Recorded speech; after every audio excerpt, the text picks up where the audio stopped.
Good evening. I'm Louis Armstrong, the author of the book, The Judgment of America, and the other one is Black Nostradamus, Prophecy of America's Future. And I also have a third book coming out, and it's dealing with going through the publication as at this time. And I like to talk about that one as well. What I'm going to do, I'm going to teach about a subject, a chapter that's in that book, something that's new, something that the church never taught before. This is dealing with the esoteric writings that you've never seen before. Now, people of the secret order, they know stuff like this, but the church and the general public never seen this before. And so you need to see what it's all about. Now, it comes from out of the Bible, out of the conversation, the blessing that God was given to Abraham about the covenant and the covenant people and Abraham's seed. And it's in the 15th chapter of Genesis. And when you begin to see it, you'll see that God had a conversation with Abraham, and it showed where God had took him. And I'm going to read part of it. After these things, the word of the Lord came to Abraham in a vision, saying, "Fear not, Abram, I am thy shield and thy exceedingly great reward." And Abraham said, "Lord God, what wilt thou give me, seeing I go childless? And the steward of my house is Eliezer of Damascus." And Abraham said, "Behold, to me thou hast given no seed, and lo, one born in my house is my heir." And behold, the word of the Lord came unto him, saying, "This shall not be thy heir, but he that shall come forth out of thy own bosom shall be thy heir."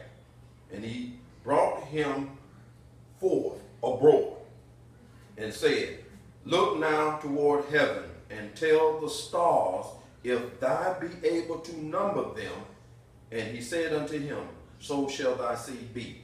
Now, you have to look at, Abraham was in the area of Egypt, and he brought him abroad. Now, the Egyptian covered the area at that time, Palestine, what we see as Palestine of Israel. Now, that belonged to the Egyptian. That was the Egyptian land. That was province of Egypt. Most people don't get into that. They separate Egypt from Africa, Israel from Egypt. But Egypt, the pharaohs owned and controlled all that territory, even some areas way over in northern Africa, etc. And so they had a vast land mass that they controlled. When you see Abraham in the area of Egypt and he taking him abroad, and that's the terror, right? It's showing you he's going to take him across the water. Now, most people don't know. They say Columbus discovered America, but the Egyptian, if you study ancient, you study history, Egyptian used to go cross abroad and do trade in Central and South America way before that even happened. And you got a lot of historians. They bring that up now, but it's not in what we call in regular school academics, but it's in the higher learning and higher approach with the scholars. You can find that. They talks about it.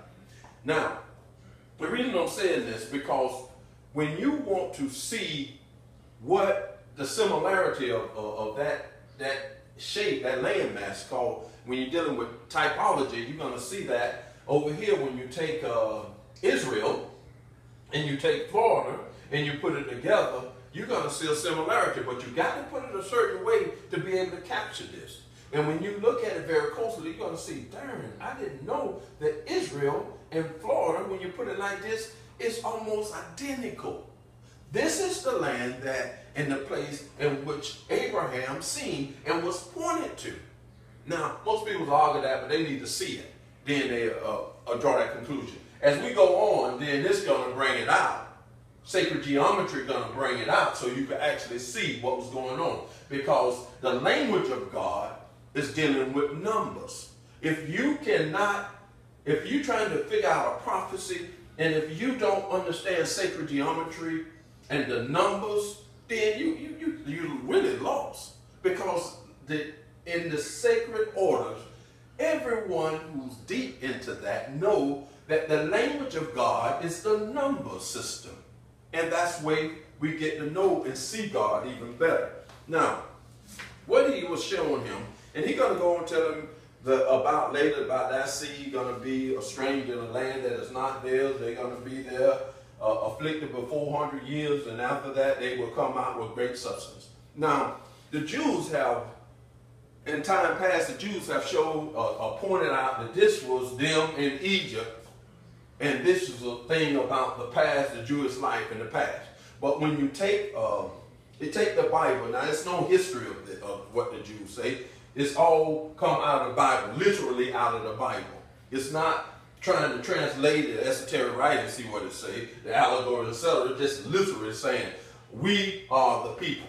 Now, I don't want to be bashing the Jewish people, because the Jews that we have today, they was not the original ones that was born, a genealogy go back there. They came and attached to that Jewish belief later on in history. I'll go in that to another day. So I'm not going to say that they, if you're attached to a doctrine and you believe in it and you shape your culture around it, then I have no reason to try to shake you away from this.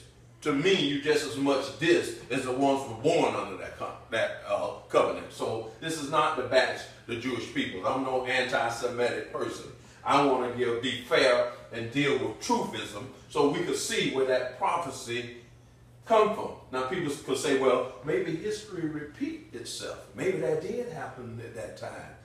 But the evidence got to be with the facts. The facts said 400 years, not 267 years. When you count from the time of Joseph, when he went down into Egypt, and to the time of Moses, you don't see that many years. You don't see nowhere around 400 years. You see like 200 and something years, etc. So you really don't see that time that they're talking about. And when you deal with the chronologic of the time. Now, I know what this means, and I'm going to make it plain. We're not going to go through all that, what they said, what this said, etc. We're going to make this very plain. Now, when you go and you look, because it's dealing with the Son of Man, Abraham's seed, it's dealing with the genealogy of the Son of Man and the people in which revolved around the Son of Man. Okay, so if you bring that over to America, which way these years go, you're going to find out that through history, let's deal with history. If you go from Alexander the Great time, let's deal with that, because you're coming out of a dark age. So the dark age started from the time of Noah, and let me draw this in. Let you catch that. So we have to deal with how you see all this here. This is the dark age. This is the bronze age. This is the silver age. This is the gold age. Now, this age here, you deal with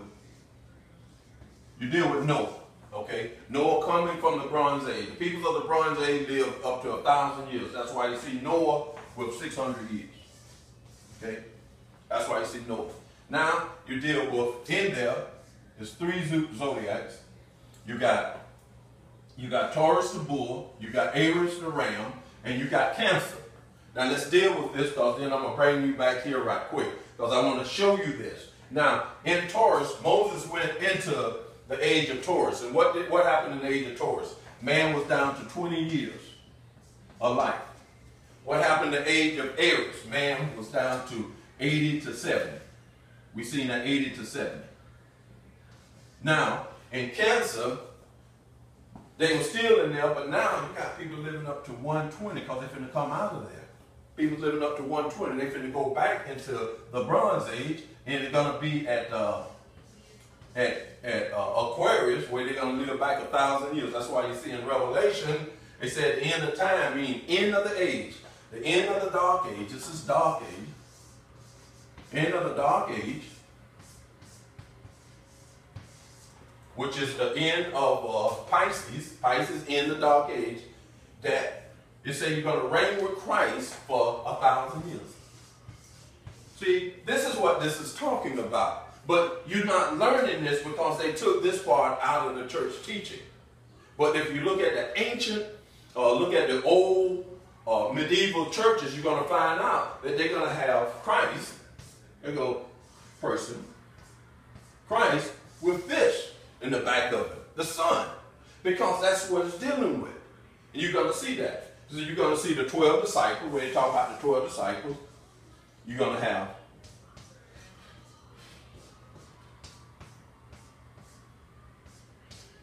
I ain't so good with getting that. 12 disciples, they're going to be the 12 zodiacs. That's what that's all about. But they never try to tell you that because in the age of Pisces is the age of deception.